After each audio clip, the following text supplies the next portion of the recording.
Hello friends, स्वागत है आपका अपना यूट्यूब चैनल कॉम्पिटिटिव गाइडर में। कॉम्पिटिटिव गाइडर चैनल के माध्यम से हम लोग हिंदी साहित्य का सरल इतिहास देख रहे हैं, जो विश्वनाथ त्रिपाठी जी के द्वारा लिखा गया पुस्तक है, जिसमें धीमे धीमे आगे बढ़ते हुए आज हम लोग अध्याय 3 पे पहुंच चुके हैं, जिसका आज हम लोग पार्ट 2 वीडियो देख रहे हैं। इसका अध्याय 3 का पार्ट 1 वीडियो अपलोड किया जा चुका है, यानी जो रीति काल का फर्स्ट वीडियो है वो अपलोड किया जा चुका है। अगर आप लोग चैनल पर रहे तो चैनल को सब्सक्राइब कर लें इसी तरह के वीडियो का नोटिफिकेशन पाने के लिए। तो चलिए आज के महत्वपूर्ण पॉइंट्स को देखते हैं। आज जो हम लोग यहाँ से देखने वाले कुछ महत्वपूर्ण कवियों को देख रहे थे, जिनमें हम लोग केशव दास जी के बात कर लिए थे, रीतिकालीन जो कवि हैं उनको हम लोग चर्चा कर लिए थे। आज जो हम लोग देखने वाले हैं उन्हीं में से एक कवि आपको यहाँ पर सामने दिखाई देंगे, जिनका नाम सेनापति है। तो आज हम लोग यहीं से देखने वाले सेनापति से। तो आइए शुरू करते हैं आज के वीडियो को। कहता है कि सेनापति का जो समय अवधि रहता है वो 1584 से 1688। तो आइए देख लेते हैं। यहाँ से दिखाया गया है कि सेनापति का जो जन्म काल है वह 1584 है। इनकी रचनाओं से लगता है कि यद्यपि उनका कुछ दरबारों में सम्मान हुआ है, किंतु बाद में वे विरक्त हो गए। इनकी 2 रचनाएं आप देख सकते हैं। एक का नाम है कवित रत्नाकर और सेकंड का नाम है काव्य कल्पद्रुम। ध्यान रखेंगे, ये दोनों कवित रत्नाकर और कल्पद्रुम। कवित रत्नाकर में भक्ति भाव के छंद हैं। रीतिकालीन कवियों ने प्रकृति का उपयोग प्राय उद्दीपन के ही अंतर्गत किया है, किंतु सेनापति इस काल के अकेले ऐसे कवि हैं जिनका प्रकृति के प्रति भाव बोध इतना सहज है कि आधुनिक सा लगता है। प्रकृति चित्रण के विषय में उन्हें इस दृष्टि में श्रीधर पाठक के साथ बैठाया जा सकता है।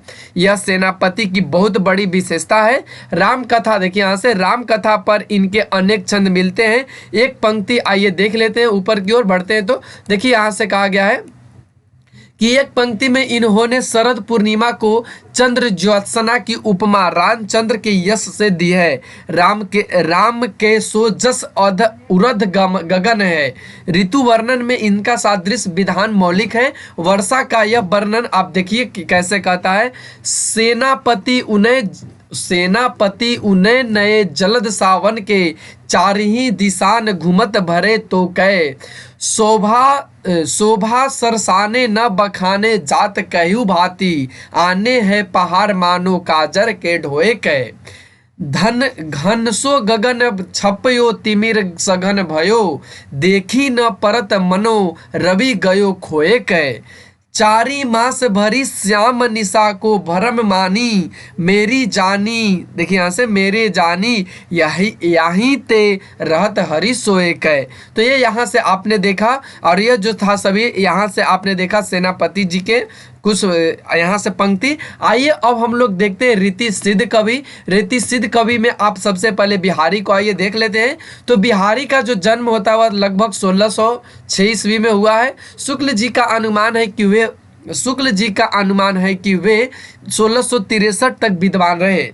बिहारी रीति काल के सर्वाधिक प्रसिद्ध एवं लोकप्रिय कवि हैं। वे रीति काव्य के प्रतिनिधि कवि भी कहे जा सकते हैं। आप ये पॉइंट को नोट कर लेंगे, बहुत इंपॉर्टेंट है, ध्यान रखिएगा। उन्होंने काव्यांग निरूपण नहीं किया, किंतु उनकी रचना में काव्य रीति रची बसी है। वे जयपुर के मिर्जा राजा जय सिंह के दरबारी कवि थे। आप इसको नोट कर लेंगे, आपके लिए बहुत इंपॉर्टेंट यह पॉइंट्स है, आप इसको नोट कर लेंगे। वहाँ उनका काफी सम्मान था। बिहारी के यश का आधार सत सही है। आपको यह भी नोट करना है कि बिहारी का जो यश का आधार वह कौन है, तो वह सत सही है। इतना कम लिखकर इतना अधिक यश कम साहित्यकारों को मिला होगा। बिहारी सत सही की लोकप्रियता का यह हाल है कि इनकी 50 टीकाएं लिखी जा चुकी है और यह काम अभी बंद नहीं हुआ है। बिहारी मूलतः श्रृंगार के कवि है। ये पॉइंट्स भी आपको ध्यान रखना है कि जो बिहारी है वे मूलतः किस चीज के कवि है, तो ये श्रृंगार के कवि। यद्यपि उन्होंने भक्ति और नीति के मार्मिक दोहे भी रचे, ध्यान रखेंगे। इसके बाद भी इन्होंने भक्ति और नीति के दोहा भी इन्होंने रचा है। बिहारी के श्रृंगारी दोहों में सामंती जीवन का वैभव विलास ही नहीं चित्रित है। वे सम्मान गृहस्थ के दैन्य दिन जीवन के भी सरस चित्र खींचते हैं। देवर भाभी जेठ ननद सास पड़ोसिन वैद्य ज्योतिषी खेत बाग सरोवर सब के संदर्भ में श्रृंगार के चित्र खींचते हैं। बिहारी का विषय सीमित है लेकिन आधार फलक सीमित नहीं है। श्रृंगार अन्य प्रकार के मनोविकारों को टकराता नहीं, इसलिए संकीर्ण लगता है। बिहारी बहुज्ञ थे, उन्होंने अपनी विस्तृत जानकारी का उपयोग अपनी रचनाओं में किया है। एकाध दोहों में उन्होंने सामंतों को ठीक मार्ग, तो आप ध्यान रखेंगे ये सभी यहाँ से आप देख सकते हैं, सामंतों को ठीक मार्ग आगे बढ़िए पर चलने या नीति के पालन का उपदेश उन्होंने दिया है। तो अब ये सभी पॉइंट्स ध्यान रखेंगे।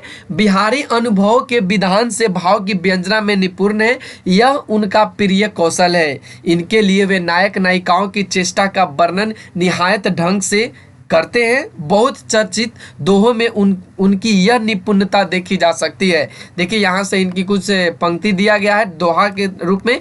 कहता है कि बतरस लालच लाल की मुरली धरी लुकाए, बतरस लालच लाल की मुरली धरी लुकाई, सौ करे भौहन हंसे, सौ करे भौहन हंसे, दन कहे नट जाए। तो ये इनके हैं बिहारी के, तो आप ध्यान रखेंगे ये सभी पॉइंट्स। लेकिन बिहारी जब काव्य रूढ़ियों की सहायता से वस्तु व्यंजना के लिए चमत्कार दिखाने लगते हैं तब वे केशव दास के बहुत सामान्य लगते हैं। ऐसे दोहों की अतिशयोक्ति मार्मिकता नहीं उत्पन्न कर पाती, अविश्वास या विनोद की वस्तु बन जाती है। बिहारी को एकाध दोहे ऐसे भी हैं जो उनके अनुरागी चित्त की सहज अभिव्यक्ति है। जैसे यह दोहा आप देख सकते हैं, सघन कुंज छाया सुखद, शीतल मद समीर, मन हवे जात अजो बहे वा जमुना के तीर। तो आप ये सभी पॉइंट्स को देखेंगे, ये सीधे सीधे क्वेश्चन पूछ लिया जाता है प्यारे बच्चों, तो आप लोग ध्यान रखेंगे। चलिए आगे की ओर बढ़िए। यहाँ से कहता है कि लेकिन यह निरंक अलंकृत बिहारी के यहाँ दुर्लभ है। वे मूलतः उस दरबारी दिग्धता के कवि हैं जो उस समय हिंदू और उर्दू दोनों भाषाओं के साहित्यों के समान आश्रित कवियों के यहाँ मिलती है। तो आप देख सकते हैं ये सभी पॉइंट्स को एक दो बार देखेंगे तो अवश्य समझ में आएगा। आप इसको नोट भी करते चले जो आपको इंपॉर्टेंट पॉइंट्स बताया जाए। तो आइए अब हम लोग देखते हैं देव जी के बारे में। इनका जो समय यहाँ पे दिखाया गया वह 1673 से 1767 दिखाया गया। देव का जन्म 1673 में हुआ। इनकी मृत्यु का समय जो है वह 1767 के आसपास माना जाता है। ये अनेक आश्रय देवताओं के यहाँ रहे हैं और इन्होंने उनकी रुचि के अनुकूल भावाविलास, देखिए उनके रुचि के अनुकूल रचनाएं रची और इनके ग्रंथों की संख्या काफी है, लेकिन कुछ इस प्रकार आप देख सकते हैं। भाव विलास, भवानी विलास, रस विलास, सुख सागर तरंग, अष्टयाम, प्रेम चंद्रिका और काव्य रसायन। तो ये सभी आपको नोट करने प्यारे बच्चों, ये आप लोगों को यह नोट करने हैं। ये सभी पॉइंट्स को प्यारे साथियों आप लोग इसको नोट कर लें तो इंपॉर्टेंट होगा आपके लिए। और ये सभी देव जी के हैं। आगे बढ़िए तो यहाँ से देव रीति काल के श्रेष्ठ कवियों में से हैं। इनकी तुलना बिहारी से की गई है। बिहारी बड़े की देव इससे लेकर हिंदी आलोचना में काफी लिखा गया है। देव ने भी लक्षण ग्रंथ लिखे हैं, अतः इन्हें भी रीति काल के आचार्य कवियों की कोटि में रखा जा सकता है। किंतु देव मूलतः आचार्य नहीं कवि ही थे। देव के मौलिक रचनाकर की प्रतिभा और सहृदयता प्रचुर मात्रा में थी। लोकप्रियता की दृष्टि से वे बिहारी से बहुत पीछे हैं। आप ध्यान रखेंगे लोकप्रियता के आधार पर वे बिहारी से बहुत पीछे हैं। और ये जो है यह मूलतः कवि नहीं, मूलतः आचार्य नहीं कवि ही थे। तो ध्यान रखेंगे देव जी के बारे में। आगे बढ़िए तो कहता है कि देव की काव्य भूमि, आगे बढ़िए, देव की काव्य भूमि बिहारी से कहीं अधिक व्यापक है। उन्होंने प्रकृति के क्रियाकलाप को देखकर अनेक उत्तम रूपक बांधे हैं। जैसे इस कविता में आप देख सकते हैं, डार द्रुम पालन बिछौना नौ पलव के सुमन झिंगुला सोहे तन छवि भारी दे, पवन झुलावे के की कीर बहरावे देव, कोकिल हलावे हुलसावे का तारी दे, पुरति पराग सो उतारो करेल राई लोन, कंज कली नायिका लतानी सिर सारी दय, मदन महीप जू को बालक बसंत ताही, प्रताही जगावत गुलाब चटकारी दे। तो ये सभी आपको पॉइंट्स ध्यान में रखने हैं। चलिए आगे की ओर बढ़िए तो आप यहाँ से देख सकते हैं कि देव रीति काल के ऐसे दुर्लभ कवि हैं जो रूढ़ियों की सहायता के बिना केवल स्थितियों की योजना से मार्मिकता पैदा करते हैं। इससे उनकी कविता में नाटकीयता आती है और जिन मनोविकार या भावों का चित्रण किया जाता है वे साक्षात हो उठते हैं। इसलिए देव में उत्कृष्ट बिंब विधान पाया जाता है। जैसे इन पंक्तियों में आप देख सकते हैं, बड़े बड़े नयनन सो आंसू भरी भरी ढरी, गोरो गोरो मुख आज औरो सो बिलानो जात। तो आप देख सकते हैं ये सभी पॉइंट्स। देव काव्य कला के कुशल कवि हैं, किंतु चमत्कार या काव्य रूढ़ियों के आधार पर रचना करने की प्रवृत्ति उनमें बिहारी के अपेक्षा कम है। इसलिए उनमें चमत्कार करने की अपेक्षा रमाने की प्रवृत्ति अधिक है। आप ध्यान दे सकते हैं इनका और बिहारी में क्या अंतर है, तो आप इस वीडियो के माध्यम से समझ सकते हैं। आइए अगला जो हम लोग देखने वाले हैं वो भूषण जी के बारे में है। उनका जो समय यहाँ पे दिखाया गया वह 1613 से 1715 दिखाया गया। तो आइए देखते हैं। भूषण ने शिवाजी की तो प्रशंसा की ही, छत्रसाल की भी उन्होंने की। ये रीतिकाल के दो प्रसिद्ध कवियों चिंतामणि और मतीराम के सगे भाई थे। आप ध्यान रखेंगे, इसको नोट भी कर ले तो इंपॉर्टेंट होगा आपके लिए। चित्रकूट के सोलंकी राजा रुद्र ने इन्हें कवि भूषण कहा है। ध्यान रखेंगे, कवि भूषण इन्हें सोलंकी चित्रकूट के राजा जो थे उन्होंने कहा है। फिर ये इसी नाम से प्रसिद्ध हुए। वास्तविक नाम कुछ और रहा होगा। ये वीर रस के कवि थे। आप ध्यान रखेंगे ये कौन से रस के कवि थे, तो ये वीर रस के कवि थे। इन्होंने रीति काल की परंपरा में एक अलंकार ग्रंथ शिवराज भूषण लिखा। आप ध्यान रखेंगे एक अलंकार ग्रंथ इनका कौन सा है, शिवराज भूषण लिखा। इनके जो अन्य ग्रंथ मिलते हैं उनमें शिव बावनी और छत्रसाल दशक, ये आपको तीनों याद रखने हैं। ये सभी जो हैं ये भूषण जी के इंपॉर्टेंट हैं। रीतिकालीन कविता का प्रधान स्वर श्रृंगार का है, भूषण का स्वर वीरता का है। ध्यान रखेंगे भूषण का जो स्वर है वो किनका है, तो वीरता का है। इसलिए ये रीतिकाल के विशिष्ट कवि हैं। लेकिन भूषण के महत्व पर विचार करते समय कुछ और बातों की ओर भी ध्यान जाता है। रीतिकाल के कुछ अन्य कवि आइए देख लेते हैं, जिनमें आपको यहाँ से देखने को मिल जाएगा। इनमें आप देख सकते हैं वीरता की कविताएं लिखे, किंतु उनको भूषण की प्रसिद्ध नहीं हो कि भूषण की तरह वे लोग प्रसिद्ध नहीं हुए। यहाँ से आप देख सकते हैं इनकी कुछ प्रमुख कारण यह है कि काव्य उत्कर्ष की दृष्टि से वे इस क्षेत्र में भूषण जैसे कवि नहीं है। भूषण ने अपनी काव्य पंक्तियों में अनेक ऐतिहासिक तथ्यों का उल्लेख किया है, जैसे अफजल खां का शिवाजी द्वारा मारा जाना, दारा की औरंगजेब द्वारा हत्या, सूरत पर शिवाजी का अधिकार, खजुआ का युद्ध, शिवाजी और शिवाजी का औरंगजेब के दरबार में जाना आदि। ये सभी भूषण जी ने लिखा है। तो आप ध्यान रखेंगे। आगे बढ़िए तो यहाँ से देखिए कहता है कि भूषण ओज के कवि हैं। आप ये भी ध्यान रखेंगे भूषण जो है वह ओज के कवि हैं। उनकी कविता में टंकार के साथ साथ झंकार भी सुनाई पड़ती है। वे कभी कभी व्यंग भी करते हैं। दारा की न दौर यह रार नहीं खजूबे की। जैसे आप देख सकते हैं व्यंग उन्होंने ऐसा किया कि दारा की न दौर यह रार नहीं खजूबे की। उनके यहाँ जो थोड़ी बहुत भाषागत अव्यवस्था मिलती है उनका कारण उत्साह का अतिरेक है हो सकता है। भूषण काव्य रीति में वीरता को ढालने वाले कवि हैं। उनके काव्य में सलेश आदि का पूरा उपयोग मिलता है। भूषण ने अपनी कविताओं में मुस्लिम शासक औरंगजेब द्वारा हिंदुओं के धर्म परिवर्तन का क्षोभ प्रकट किया है। शिवाजी की प्रशंसा करते हुए उन्होंने लिखा है कि शिवा जो न होत तो सुनत होत सबकी। देखिए यहाँ से शिवा जो न होत तो सुनत होत सबकी। उनकी भाषा में अरबी फारसी के शब्द खुलकर प्रयुक्त हुए हैं। उनका एक प्रसिद्ध कविता इस प्रकार है, आइए देख लेते हैं। देखिए यहाँ से कहा है, इंद्र जिमी जम्ब पर बाड़ो सुअम्ब पर, रावण सुदम्ब पर रघुकुल राज्य है, पौन ब्यारी वाह पर शंभु रतिनाह पर, ज्यो सहस्र बाहु पर राम द्विराज है, दावा द्रुम दंड पर चिता मृग झुंड पर, भूषण वृतुंड पर जैसे मृगराज हैं, तेज तम अंश पर कान्हा जिमी कंस पर, त्यो मलेच्छ बस पर शेर शिवराज हैं। तो आप ये देख सकते हैं ये कवि थे इनका प्रसिद्ध जो भूषण जी के, आप ध्यान दीजिएगा। चलिए आगे की ओर बढ़िए तो आप देख सकते हैं अब यहाँ से हम लोग देखने वाले जो अगला है वो मतीराम जी हैं। मतीराम जी का जो समय यहाँ पे दिखाया गया वह 1603 से 1701 दिखाया गया। तो आइए देख लेते हैं। मतीराम रीति काल के प्रसिद्ध आचार्य कवि हैं। ध्यान रखेंगे अनुमानतः इन्हें इन्हें भी अपने भाई भूषण के समान दीर्घ आयु प्राप्त हुई थी। इनके प्रसिद्ध ग्रंथों का नाम इस प्रकार है, जिनमें देख सकते हैं छंदसार, रसरास, साहित्यसार, उसके बाद लक्षण श्रृंगार इन्हीं की है, ललित ललाम, उसके बाद रसराज और ललित ललाम इनके यश के आधार का ग्रंथ है। तो आपको यहाँ से ये पॉइंट्स यहाँ से पूरा आपको याद रखने, ये पूरा आपको याद करने हैं, ये पूरा आपको नोट करने हैं। आगे बढ़िए तो मतीराम रीतिकाल में भाषा की प्रवाहमयता और भाव की सहजता के प्रतिमान है। उनके शैली इतनी सहज है कि उनकी कविता अन्य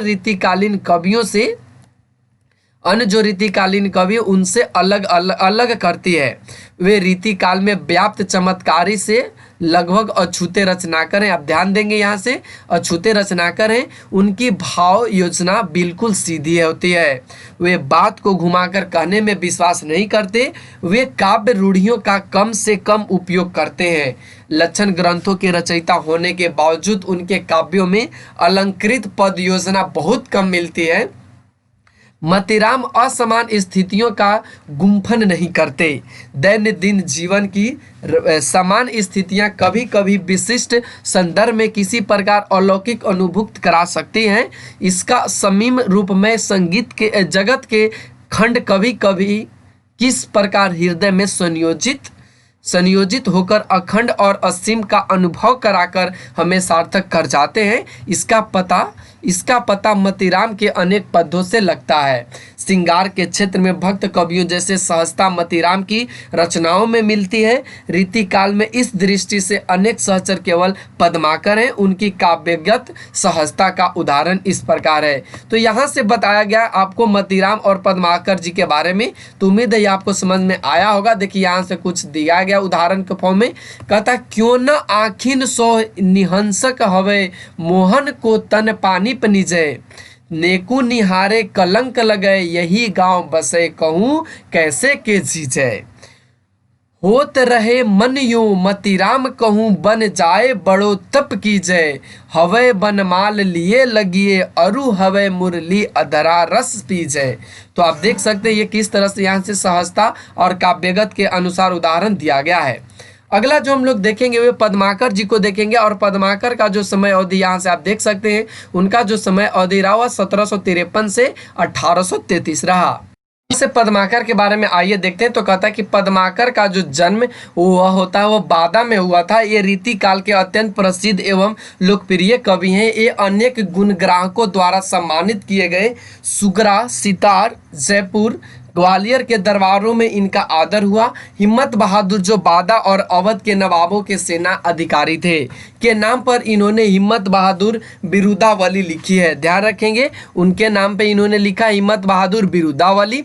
इनके द्वारा रचित अन्य ग्रंथ इस प्रकार हैं, जिनमें आप देख सकते हैं जगत विनोद, पद्माभरण, प्रबोध पचासा, राम रसायन, गंगा लहरी। तो ये सभी आप यहाँ से देख सकते हैं। आपको इसको नोट भी करना है और ये भी ध्यान रखना है कि जगत विनोद जो है वह एक लक्षण ग्रंथ है। आगे बढ़िए तो यहाँ से देख सकते हैं कि पद्माकर भी मतीराम के समान भाषा और भाव की प्रवाहमय सहजता के कारण लोकप्रिय हैं, किंतु पद्माकर की कविता श्रृंगार, भक्ति और वीरता दोनों भूमियों पर समान अधिकार के साथ रस का संचार करती है। विभिन्न भाव के अनुरूप भाषा को सहज तौर पर ढाल लेने में ये सिद्ध थे।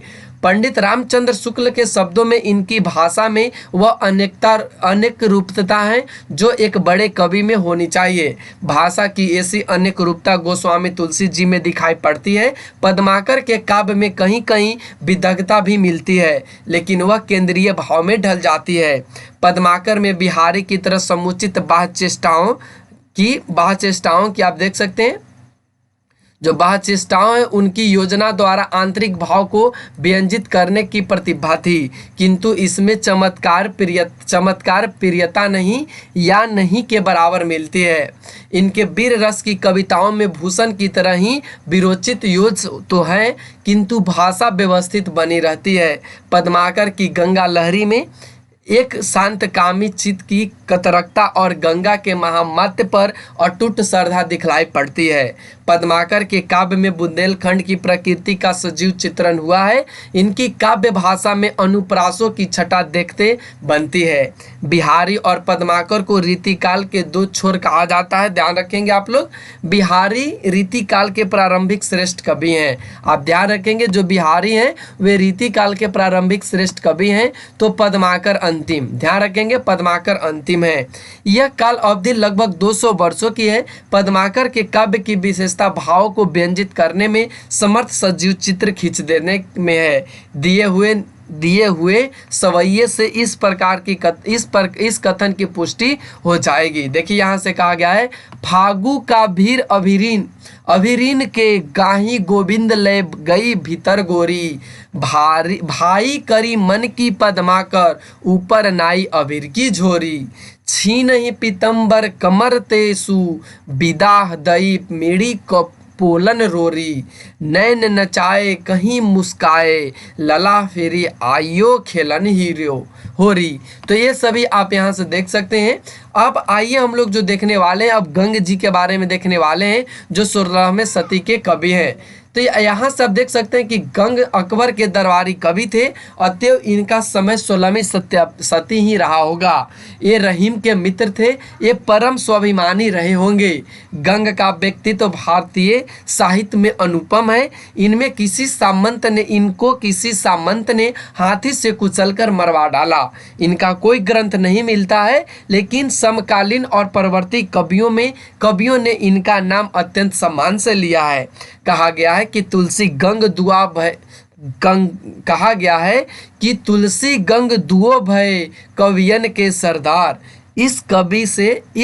इसी से कवि समाज के बीच इनके स्थान का अनुमान किया जा सकता है। इनकी जो कविताएं मिलती है वो प्रधानतः श्रृंगार की है। दरबार में ही थे, इसलिए उनके काव्य में विदग्धता भी थी। कुल मिलाकर अपनी रचना पद्धति से ये रीतिकाल के ही कवि ठहरते हैं। गंग का एक कवित नीचे दिया गया है, आप देख सकते हैं। झुकत किरपान मैदान जयो भानु एकन ते एक मानो सुषमा जरद की, कहे कभी गंग तेरे बल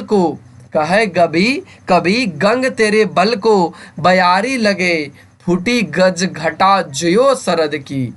अते मान सोनित की नदियां उमड़ी चली रही न, निशानी कहूँ मही में गरद की। गौरी गाहो गिरिपति गणपति गाहो गौरीपति गही पुछ लपिक बरद की। तो यहाँ से आप देख सकते हैं ये गंग जी की ये कविता है। आगे की ओर बढ़िए तो आप यहाँ से देख सकते हैं अगला जो हम लोग इन्हीं के कुछ और पॉइंट्स को देख लें, तो यहाँ से आप देख सकते हैं इनके जो और कुछ पॉइंट्स है वो कहता है कि अब तक हमने काव्य रीति का ध्यान रखकर लिखने वाले उन कवियों पर विचार किया जिनमें अधिकांश से काव्यांग निरूपण को रचना का निमित्त बनाया। अब हम उन कवि पर विचार करेंगे जो भिन्न कोटि के हैं। ऊपर विवेचित कवियों की रीतिबद्ध कहा जाता है, क्योंकि ये काव्य रीति को ध्यान में रखकर या उसी की समय में कविता करते हैं। जिन कवियों पर अब हम विचार करने जा रहे हैं उन्हें रीति मुक्त कवि कहा जाता है, क्योंकि उन्होंने एक तो काव्यांग निरूपण को कविता का निमित्त नहीं बताया और दूसरे इनके यहाँ वर्णय विषय को लेकर एक प्रकार की विहलता या तन्मयता पाई जाती है। आधुनिक मुहावरे में कहें तो ये कवि प्रतिष्ठान की उपेक्षा या विरोध करने वाले हैं। बोधा ठाकुर ने लोगहन, देखिए यहाँ से, लोगहन कवित कीबो खेल करी जानियो है, या घनानंद में लोग हैं लागी कवित बनावत, मोहे तो मेरे कवित बनावत लिखकर यही प्रकट किया है। रीतिवाद का विरोध रीतिकाल में ही था। धनानंद आलम, बोधा ठाकुर आदि इसी प्रवृत्ति के प्रतिनिधित्व करते हैं। तो यहाँ से आज हम लोगों का यह जो पॉइंट समाप्त होता है।